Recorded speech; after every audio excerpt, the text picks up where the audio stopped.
आणि आता एक मोठी बातमी समोर येते। राज्यामध्ये ज्येष्ठांसाठी मुख्यमंत्री तीर्थदर्शन योजना लागू करणार असल्याची घोषणा मुख्यमंत्री एकनाथ शिंदे यांनी केलेली आहे।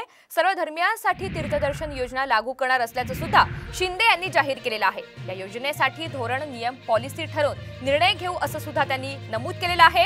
राज्यामध्ये मुख्यमंत्री तीर्थदर्शन योजना सुरू करावी अशी मागणी आमदार प्रताप सरनाईक यांनी केलेली होती आणि त्यानंतर मुख्यमंत्र्यांनी या संदर्भातली घोषणा केलेली आहे। जे ग्रामीण भागातले आमचे आमदार आहेत त्यांची पण परिस्थिती अशी नसते अध्यक्ष महोदय, राम कदम आणि प्रकाश सुर्वेसारखी। त्यामुळे त्यांना ही आर्थिक चणचण सोसावी लागते आणि त्यांच्या मतदारसंघातील जी लोक आहेत, ज्येष्ठ नागरिक आहेत, त्यांना सुद्धा चारधाम यात्रेला जाता यावं यासाठी राज्य सरकारनं चारधाम यात्रेसाठी एक वेगळ्या प्रकारची योजना आणावी अध्यक्ष महोदय। मुख्यमंत्री देवदर्शन तीर्थक्षेत्र योजना आज सरकारने सुरू करण्याचा निर्णय घेतलेला आहे।